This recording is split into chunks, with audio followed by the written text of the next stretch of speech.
often the Almighty tests me when I'm lecturing on a particular series, and kind of puts me through my paces. I remember one particular occasion, it was probably one of the first occasions when we did this particular series. We've been working on this series for quite a while, this concept of a Torah approach to anger and to parenting. And we have, as you know, Seed is very well known for its weekend seminars. And there's a standing joke in the office. The seminars always start on a Friday. And it was a standing joke that I never ever managed to leave at the time that I said I was going to leave. The office would always ask me, what time are you leaving on Friday? And I would say, I'm planning to leave at 10 o'clock in the morning. And invariably, 11 o'clock, 11:30, I was still doing some last minute photocopying. And it was a standing joke. So this particular seminar, I said to myself, I am going to actually beat the office, and I am going to leave at 9:30 in the morning, come what may. And believe it or not, at 9:30 in the morning, this seminar was somewhere up north, halfway between London and Manchester, and I was extremely, extremely proud of myself. I was in the car at 9:30 in the morning, and somebody from the office called me up and said, what time are you coming in? I said, I'm on my way already, I'm on my way. They could not believe it, and I was so pleased with myself. I was really chuffed. Anyway, and I'm making steady progress up the motorway, and I don't know, probably about 2/3 of the way on the journey, I needed a drink and the facilities. So I pulled up at a service station. I decided to use the facilities and buy myself a can of Red Bull, which I very rarely do, to keep me going, and I got back onto the motorway, again making steady progress. I don't know, there was something a bit strange about getting back on the motorway, because previously the numbers have been going up in sequence. Junction 11, junction 12, junction 13, and it kind of I had some, calming music on the background, and for some reason the numbers began to go down instead of up. I didn't think too much about it, to be honest, until I began to see signs for, you guessed it, London. And then I realized, I can't believe it. I came off the service station on the wrong way and started heading back to London. So believe it or not, it was a full hour's detour. As I got past that service station, the Red Bull had its effect, had to pull in once again to use the facilities, found myself standing in the same spot. And I had plenty of time to get over the experience, prepare for the seminar, which is dealing with anger and when life doesn't go your way. So a mini episode of that this evening with a USB stick, but let's just do a quick summary. Of course, I never told the office, right? But a quick summary of where we were up to. So, can you all see that? Okay. So last week,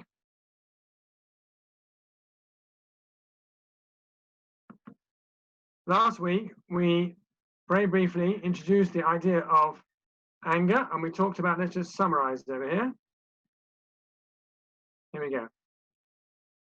We talked about the inner will drives action. In other words, a person has an inner will where he wants to do the right thing, he or she wants to do the right thing, but all too often life clouds judgment, and that impedes our ability to access that inner will. Now, the first and most difficult hurdle to cross is the recognition that I have a choice. I do have a choice. Once I'm prepared to accept I have a choice, I would say can't remember what percentage I gave it last week, 75%, 80% of the way there. Once I take responsibility for that choice. That is, on the one hand, quite scary, because it means I can no longer point the finger of accusation outside. I've got to turn it inwards towards myself. And then we try to articulate what that choice is, the two modes, big I and small I. We are big I and small I.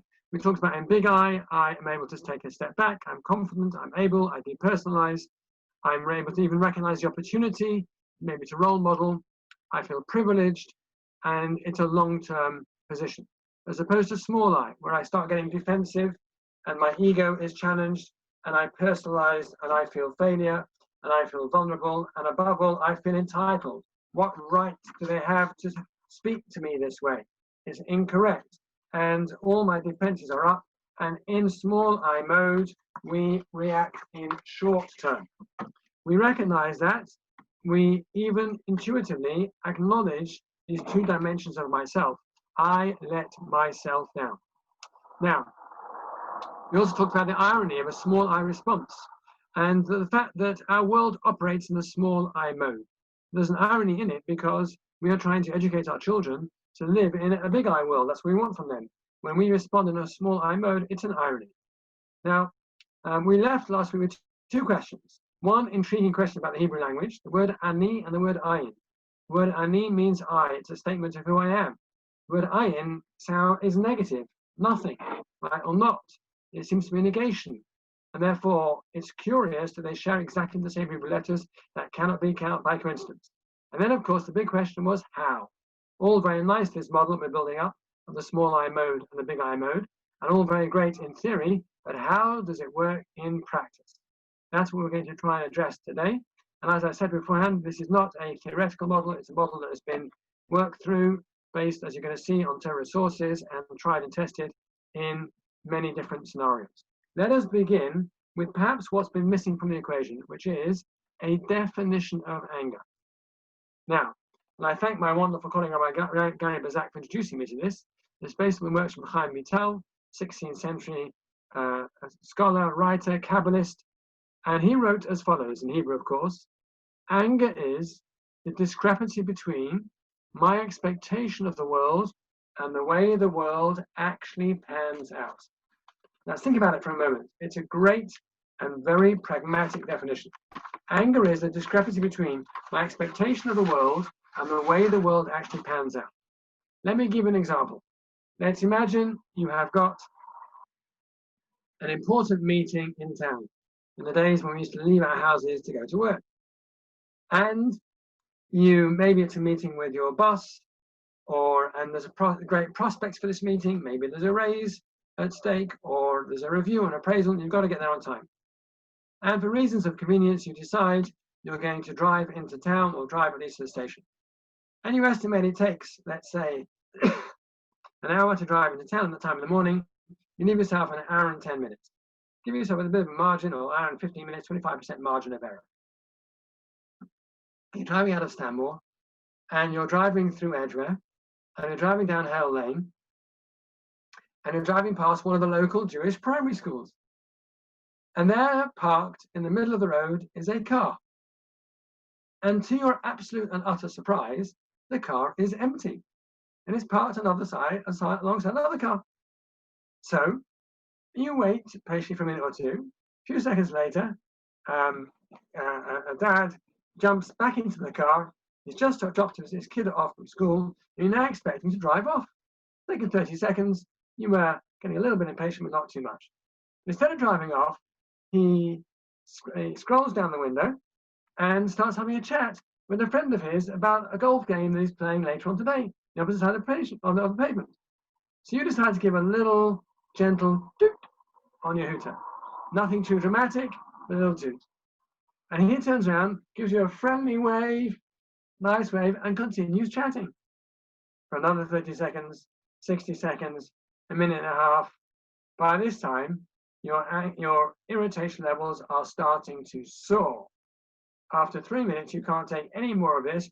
The road on the other side of the road is clear. You pull up alongside and share with him some choice thoughts about how his day might go. What's happened in that moment? We had an expectation of the world. And the world clashed with my expectation. That is what happened. I anticipated that I would get onto the road, and the road would be clear, and I left enough time, and suddenly the way the world actually is clashes with my expectation of the world. Let's take another example. And this is a very important example, because it's going to demonstrate what happens when my expectation clashes with somebody else's expectation. In many families, or many situations or relationships, I don't know how the Almighty arranges the world, but it seems to be arranged that way. You often get the situation where one person is particular about being on time, and the other person is more casual about being on time. Isn't that how it happens? Sometimes, quite often. In fact, you can almost assess whether you've been suitably divinely ordained for your life partner. And when you meet them and you say, by the way, just a casual question, do you like getting to weddings on time? And they say, no, I really don't. I'm quite chilled about it. Right, but that doesn't bother me at all. And you go, great, we're marriage made in heaven because I like getting there on time. So there's got to be this dichotomy. So imagine a situation whereby you've got a wedding to go to. And for argument's sake, it could be either way around. But for argument's sake, let's say that, we'll call him Jim, likes to get there on time. Not just on time, he likes to get there early. Whereas his wife, Jill, is much, much more chilled. Doesn't matter, they're very ready to start on time, these things anyway. We're hanging around, the first half an hour is a waste of time. There's a wedding coming up of close friends. And Jim says to his wife, we've got a wedding next Sunday. It starts at 7:45, going to be in Kinloss. I want to leave at 7 o'clock. And Jill goes, okay, 7 o'clock, fine, 7 o'clock. Anyway, Sunday afternoon, and during Sunday afternoon, there's a great game on. And Jim, who's a football fan, goes out to watch the game with his mates. Comes back at 7:15. Sorry, comes back at 6:05, 6:10, goes upstairs, doesn't even check what's going on in the dining room or in the lounge or in the kitchen, goes upstairs, finds his clothes on the bed, and has a shower, gets himself ready, comes downstairs at 7:10, expecting the kids to be in bed, and Jill all dressed up, ready to go. In fact, he comes downstairs to find the kids are nowhere near in bed. They're playing, they're on the trampoline, they've just about finished their supper, and Jill is nowhere to be found at all. So within seconds, Jim thinks, right, I'm going to take care of the situation over here. And Jim says to the kids, right, kids, you've got 5 minutes to finish supper. I want you all in bed. Yeah, but we haven't done our homework. We haven't done this. No excuses. All in bed within 5 minutes, or there's going to be no television for the next month. So the kids all scamper. They scamper down their supper. They get themselves into bed. They're kind of finishing their supper and cleaning their teeth at the same time. And within 5-10 minutes, 7:05 or so, they're all in bed. Now Jim goes on the lookout for Jill. And Jill's on the phone. She's finishing a conversation with her mother or with her sister, wherever it's going to be. And Jim stands there tapping his watch. It's 7:05 already. And Jill goes, it's okay. It's not going to start on time. It's only in Kinloss. It's Sunday evening. Takes 20 minutes to get there. Anyway, comes off the phone, gets herself ready. Seems to be taking forever to get herself ready, and calls down in the middle. Do you think I should wear the black dress or should I wear? And Jim goes, you look great. Whatever you wear, it's fine. Whatever you wear, I really don't mind. It's fine. Anyway, 7:30, they get into the car, and Jim, is kind of holding on to driving wheels for dear life, basically. And the conversation is a bit stilted. Jill can't work out why. They're chatting about the day. Conversation is a bit stilted. And then they find there is a diversion on the road. And Jill says to Jim, listen, we better go a different way. And he says, did you, is your phone charged for the sat nav? We normally use your phone. No, sorry, no, I haven't charged it properly. It's not. And Jill goes, well, what do you mean? But I mean, you knew there was a diversion. It's been advertised all over the place because there's some big event this evening in Alliance Park or somewhere or other. And then Jim loses it. What do you mean? If we were left at 7 o'clock, we'd do it. And the whole thing explodes. Now let's rein back a little bit and look what happened. Jim came home with certain expectations of how he wanted the world to operate. He expected the kids to be in bed, his wife to be ready, standing there waiting for him by the front door, holding his jacket for him to put on, etc. That was his expectation of the world, and the world clashed with his expectation. Let's think about it from Jill's point of view. What was her expectation of the world? Her expectation of the world was, hang on a second, if he'd like the kids to be ready and in bed by 7 o'clock, then why did he disappear for 3 hours during the afternoon? He should have come home at 5 o'clock or 5:30. I've got to get the kids ready, prepare for school tomorrow. I have to speak to my mother. I'm speaking to her all day. And besides, it's crazy. He's just crazy about getting there on time. We've gotten on time so many times. We stand there around for hours doing nothing, making small talk. It's ridiculous. So what happened over here is that they both had expectations of the world.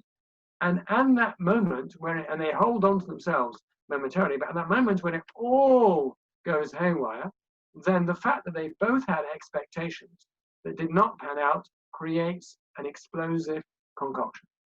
Now, so this is an extremely important definition, because when we have expectations of the world and it all goes wrong, we get caught what might be called the anger moment. The anger moment. At that moment, our emotions drive everything. There's a physiological response. We feel tense. We might feel sweaty. We feel on edge. We have a loss of clarity. We're not able to think in a rational or common sense way. We become what I would call a prisoner of the moment. And the anger takes over, And all the rationale in the world is not going to be able to enable us to control ourselves at that moment. So how does big I and small I fit in? It's a great model in theory, but how does it fit in practice when anger dominates and anger overtakes us and we're unable to center ourselves in any practical way? So now we're going to come on to a very, very critical idea in Jewish thinking, and that is as follows. If I had to summarize the essence of what it means to live a Jewish life, I would say, obviously it's according to the Torah, the essence is that we have to be people that want to grow, that want to change, that want to develop. As one great thinker once put it in a very pithy way, and possibly a little almost too pithy, he said that people who don't think are nervous of change. People who do think are much more nervous of remaining the same. Because life is about developing. Life is about growing. Life is about becoming a better, more wholesome person. I have to say that one of the phrases that I find most difficult, and I meet a lot of people, and sometimes I'm there to try and help people with their life issues. And one of the phrases I find difficult, especially if it's an issue between in a relationship, and someone says, "Look, that's the way I am." They have to take me the way I am. Because what do you mean that's the way you are? What do you mean that's the way you are? That's the very antithesis of what Judaism expects. Judaism expects that actually that's the way you are now, but you don't want to be the same next year. You haven't taken a single step between this year and next year, then what's the value of the year? You have to be. I don't know if I told you that. Did I tell you the story of my mother and the volume of 70 Days, 70 Years, or not? I don't think I did. No. It's a very important story. I was blessed with a mother till the age of, she was 92. She passed away just over 4 years ago. She was a very, very, very intelligent woman, I would say a war refugee from Germany, who didn't see her parents through her whole adolescent years, from the age of 14 to the age of 21. And she taught till 6 weeks before she died. She taught adults. She taught at a high level, highly intelligent group of adults. On the last Shabbat, which we spent together in her home, I went to pick her up to come to spend Shabbos with us, and she was not well enough to come to us. And in the end, I decided I would stay with her for Shabbat, and my wife sent across all that was necessary for Shabbos. And it was just before Pesach, and we spent Shabbos together. That wasn't her last Shabbos. She had another 2 Shabbos or so in hospital, but that was the last Shabbos we spent together, as it were, just me and her. Friday night, it was just after the book had come out, which by Andrew Shaw produced, 70 Days for 70 Years, in which I had written an essay. I'm privileged to write an essay. My mother was normally very effusive with her praise. So Friday night, we made Kiddush, and we were sitting together. It was very nice. And she said to me, "I read your essay in the book, 70 Days for 70 Years. And I got myself ready for my mother's. It was great. It was wonderful. And I said to her, and she said to me, and I quote her exactly, "It was not bad." So I said, "Mummy, what was wrong with it?" Listen to her exact words. She said to me, "I didn't learn anything." I said, "Mummy, it wasn't written for you. It was written for people who have had much less access to Jewish education than you have." And she said to me, "Nonetheless, if you wrote an essay and took the trouble to write it, there should have been something for everybody to learn." And to my mind, that was very typical of her. She was 92. She wasn't that well, but she felt that she still wanted to advance. She still wanted to grow. Life was about growing and developing. So let me introduce a concept which you may have come across before, which is the concept of character development. The concept of character development. In Hebrew, character traits are called midot. Midot means character traits, but a very good way of looking at them, and this is really based on one of the great masters of character development, known as the Alter from Kelm. Great way of looking at them is that character traits are like muscles. We either exercise or they atrophy. That's how it works with muscles. If we exercise our muscles develop. If we fail to exercise, then our muscles, not just they don't develop, they atrophy. And every character trait that we have requires appropriate exercise to develop it. So I'm going to say that in our model so far, between big I and small I, there is a very vital missing component. And that missing component is one particular character trait which I want to share with you. And that is the character trait which will allow us, with practice, to be able, even in those moments of extreme emotion, will allow us with practice to switch from big I to small I. And that is as follows.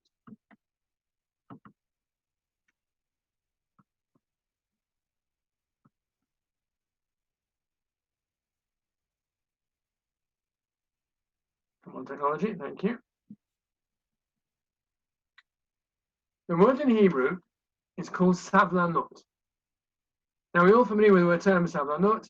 It's one of the classic words in the Ivrit lexicon that you need to have when in Israel. It's normally something that you ask somebody else to have. And it normally comes in, savlanut, savlanut, ma'etcha.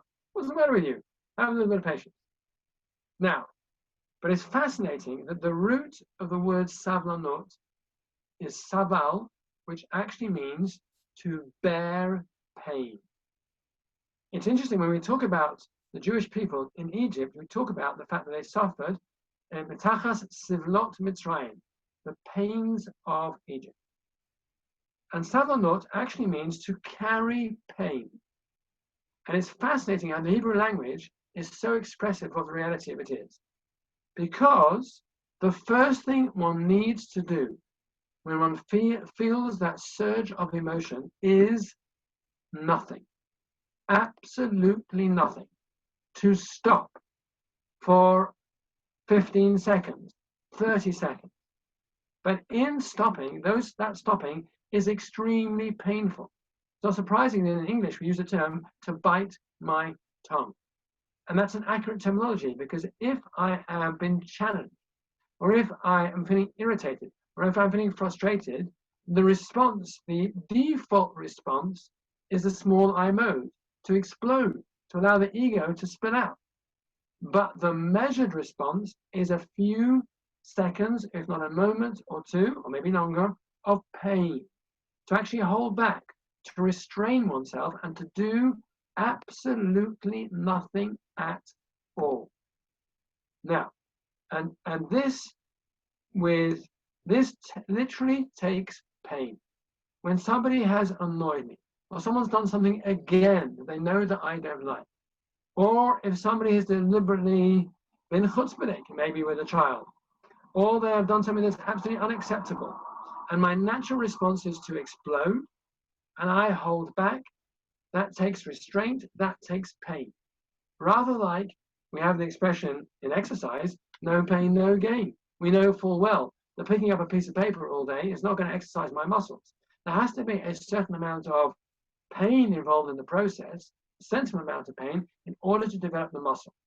The same thing is exactly true with this midah, with this character trait of savlanut, of patience. Patience takes pain. But the reality is that the more I attempt it, the better we become at it. If I can practice that my response is not my default response, but I restrain myself for a few seconds and hold on to the pain. And we haven't decided how to react yet. But first, to hold on to that pain, as difficult as that might be, that is the first response. And that gives me the opportunity, at least, of moving from big I mode to small I mode. Because, by the way, that by itself, if you think about it, is a big I response. If we think about big I and small I as a dial, that in and of itself is a big I response. And we know that we can do it because we gave the example last week. If Rabbi Fine was walking past your door, and the moment you were about to explode and came in, we would find the inner resources within us to be able to access that big I response. But this is the missing component. If I can train myself to hold back just for 15 seconds, even 15 seconds or 30 seconds, I find that 30 seconds is enough. 30 seconds or a minute is enough because that gives me, and sometimes I'll say, you know what, I can't handle this now. I'm going to leave the room because I don't want to handle it the wrong way, and I'll leave the room. Or I'll say, I need to stop. I need 30 seconds to myself, 60 seconds to myself. Now, it may be inside, I'm absolutely bubbling or boiling or ready to explode, but I don't want to explode. What I'm doing is giving myself that option, that opportunity of accessing that inner Ratzon, that inner will, which is the person I really want to be. That is stage one. And that only works with practice. That only works with practice. It cannot come any other way. And then, in fact, if one practices, then you become better at making that. Actually, it can even become, more often than not, your default position. You get into a place where you say to others and those around you, I don't want to respond, I need some time out. I don't want to respond, I need some time to myself. That is stage one. Stage two is a very fascinating, also a concept brought many times within Judaism. In fact, Rabbi Fine will correct me here if I'm wrong, but I believe the first time that I am aware of this is articulated by a famous book called Sefer Chinuch, the Book of Education. But I think the first time he articulates it is actually when the Jewish people were about to celebrate their first Seder night. Their first Seder night, of course, was in Egypt, on the night of killing of the firstborn.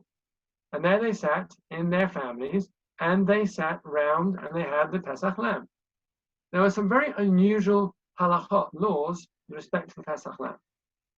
One of the laws was, you're not allowed to break a bone whilst eating it. A bit of a strange law, not allowed to break a bone whilst eating it. Well, it's a whole separate share, but there was an absolute genius in that whole evening, because that whole evening was designed to acclimatize the Jewish people. They were no longer to act as slaves, uncouth or uncivilized. They were to start to act as noblemen, as people of privilege. Now think about it in this way. When you take a piece of meat from a bone and you are starving hungry, you crack through it like a dog might crack through it. You're starving. You don't know where your next meal's coming from.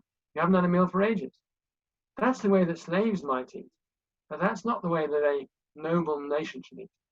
If you have to eat without breaking the bone, you have to eat with a certain degree of finesse.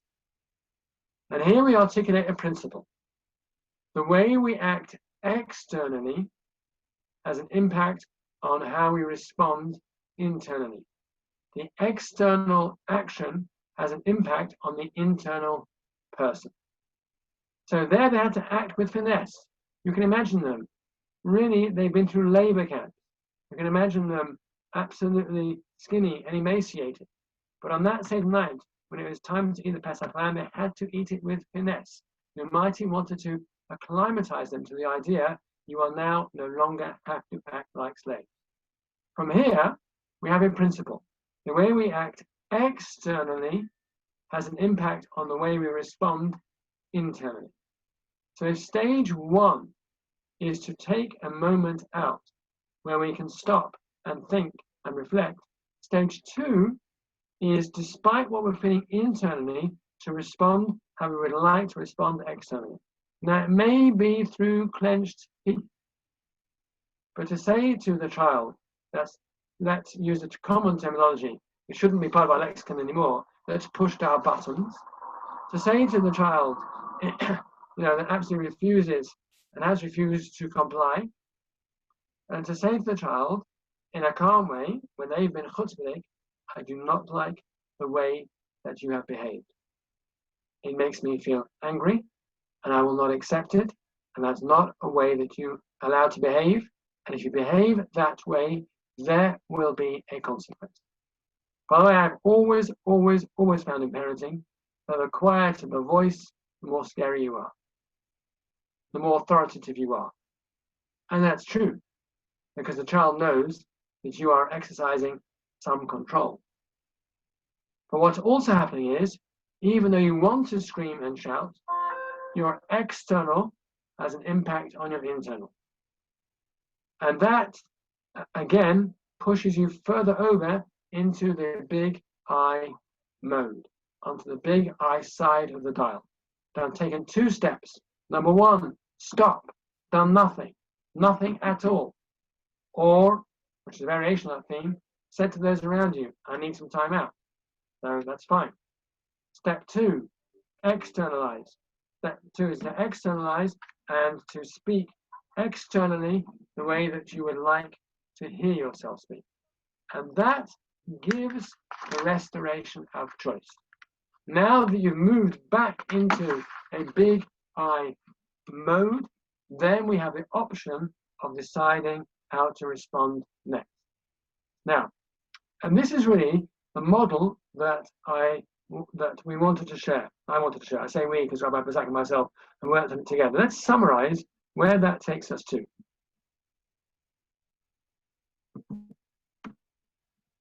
Whoops.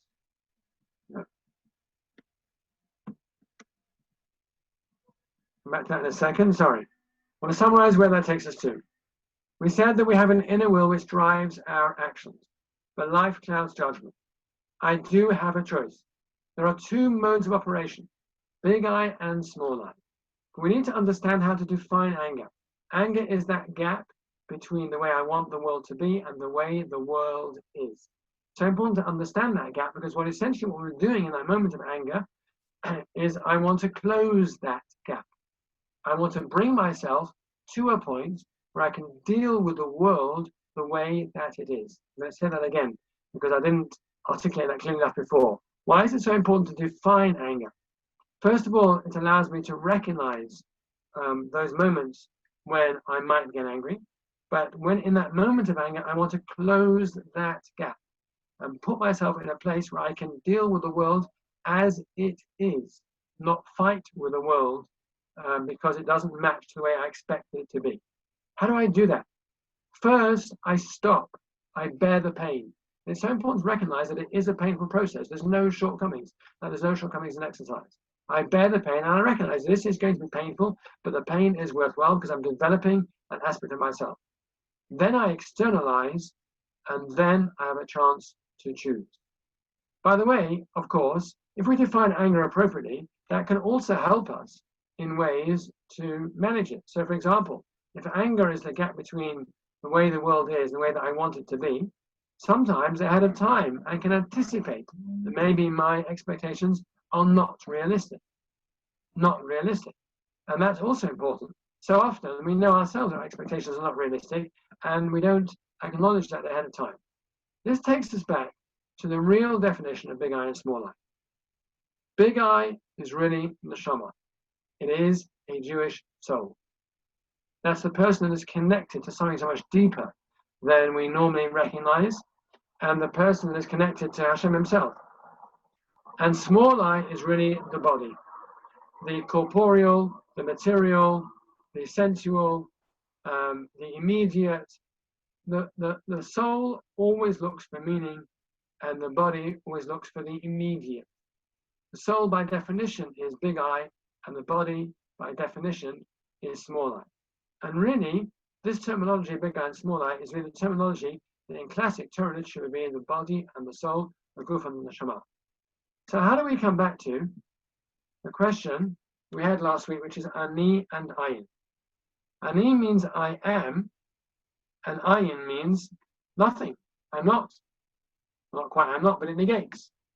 By now, I really ought to be able to ask you, how do those 2 words relate?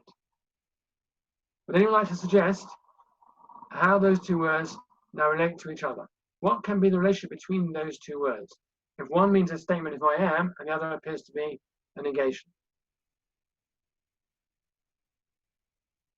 Anybody there?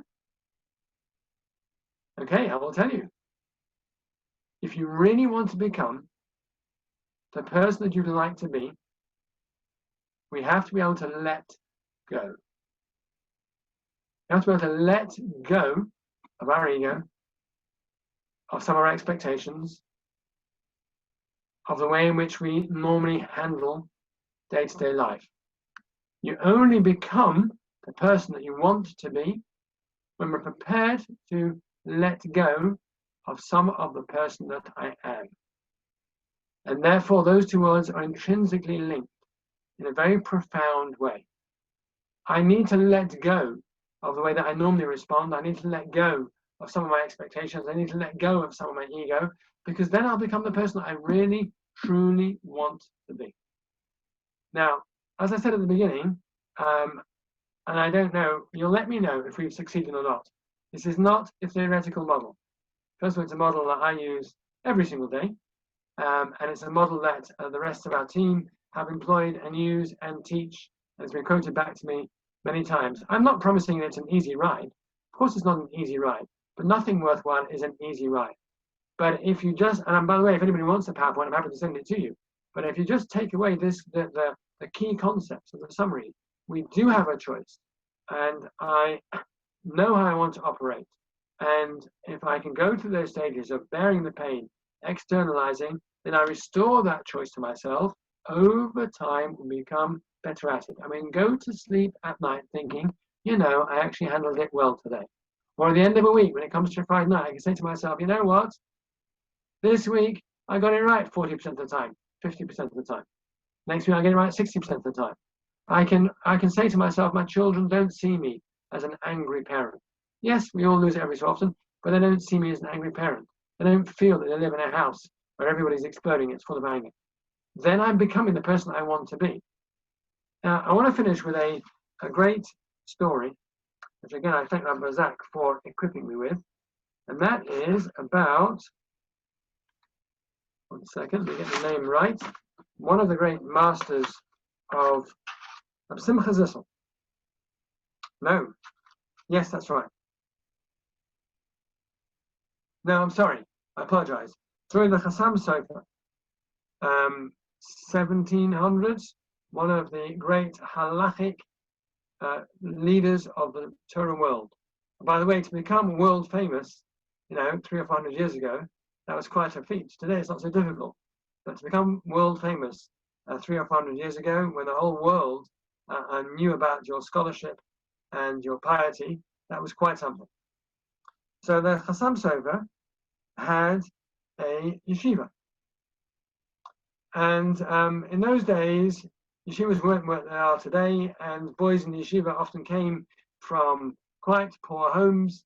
In fact, the yeshiva very rarely had facilities for meals. The boys used to eat out in the local shtetl. It's quite well known that they didn't necessarily get meals every day. But within this yeshiva, even amongst the level of poverty there was one boy who was extremely poor and really had a very, very hard time making ends meet. But most times he was quite resourceful and put stuff together in one way or another. There was one particular time when it was, I think if I remember correctly, it was Chanukah time. And the Chassam Sofer had a classic share that he gave to the new arrivals in the yeshiva at Chanukah time.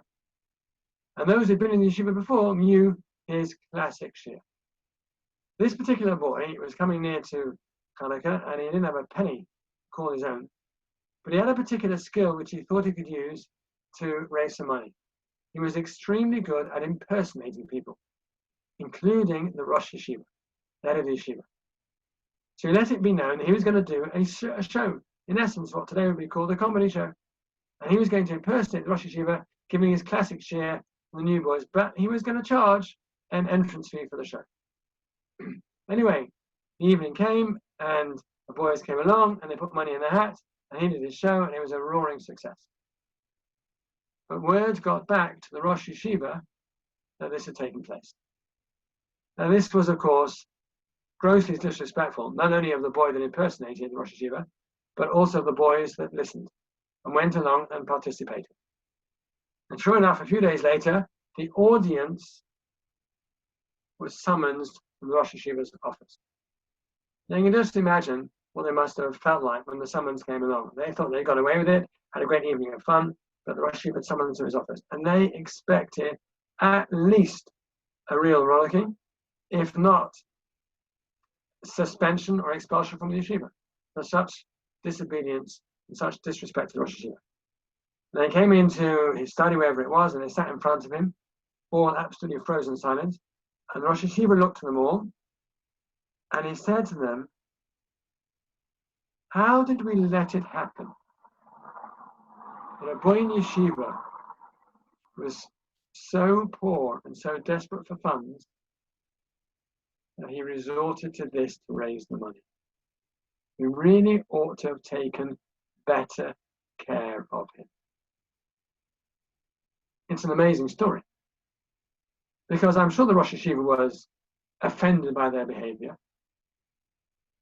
But clearly, as a master of character development, he had taken the time out before he'd responded and wanted to teach these boys a life lesson. I have no doubt those boys left his office feeling that they had let him down and let themselves down. But above all, and he didn't really need to tell them off, but above all, he taught them that if you are able to, you can operate in big I mode if you work on yourself. And actually, I'm going to break a golden rule that I often share with our educators, which is never finish with 2 stories, only finish with 1. But actually, a story has come to mind, if you don't mind, of my own father.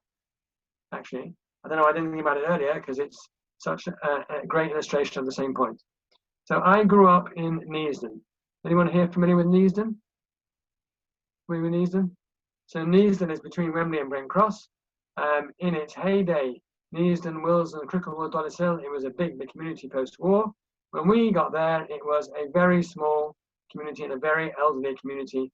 And my father, it was his last job before he retired, and it was a very elderly community. I can tell you that I had, apart from the fact that I am a triplet, which you might not know, I have 2 triplet sisters. I always have been a triplet. But there was no company in shul whatsoever. Certainly once we got post-bar and bat mitzvah, and they were upstairs and I was downstairs, there was no company in shul. I used to go to Tasmanian and commute to Tasmanian. When I used to try and explain to my friends in Hendon, Golders Green, what Neasden shul was like, I used to contrast our shul and their shul on Simchat Torah. I used to say, on your shul and Simchat Torah, they throw sweets, right? Yeah, of course, everyone throws sweets. So in my father's shul, they throw indigestion tablets. It was an old shul. Lovely people, great people, wonderful people. It was an old shul. So picture the scene. It's Yom Kippur afternoon, and it's about 3 o'clock. 3 o'clock is like the most difficult time Yom Kippur afternoon. It's a long way from the beginning, and you certainly feel hungry, and it's a long way from the end. And there I was post bar mitzvah, 14-year-old or 15-year-old, I don't know. Now my father was Rabbi of the shul, which meant I could never sit next to him in shul because he always sat at the front. Up the steps on the front, I could never sit next to him. So I was sitting in the back of the shul, and I don't know what I'd found to mess around with, but I found something to mess around with at the back of the shul. I don't know what it was, I can't remember, but I was messing around. Anyway, suddenly I had my father, bedecked in white, from a white hat all the way down, get up from his seat, and the ark wasn't open. Now, there were probably about 150 people downstairs in the shul, and probably 100 upstairs in the shul, and all eyes watched my father. It was going to be more interesting than the machzor in front of me, because they all realized he was heading towards me. And so did I. It was much too late to pick up the siddur and start shocking, much too late for any of that. I was in for the chop. And you can imagine what my father, was going to say to me. You're my son. If this is how you behave, it's better you go home. Take a break. You're a Hasmonean boy. You represent. That's what I was expecting. My father comes towards me, and I don't remember his exact words, but I'll never forget his exact message. His message to me was, Malcolm, I know that you know what Yom Kippur means, and you are an ambassador for our family and for the Judaism that I try to teach, and I know that you can represent us better than you are. That was his message. I don't remember the exact words. I wish I would have asked him. But years and years later, that was his exact message. So how did he make me feel? Did he make me feel capable and incapable? Good about myself and bad about myself? Of course I felt I shouldn't have done that. But above all, I felt my father really believes in me. My father's charged me and challenged me to live up to the person that I want to be, to live up to the ani that I can be. And he's done it in the most exemplary way by modeling the behavior that he expects of me. So this is really where we put it all together. I do hope, and I say this with great earnestness, that this won't just be a couple of talks that hopefully were interesting, maybe a bit entertaining, but not very practical. That would be a mistake. Yes, it takes work. It definitely takes work.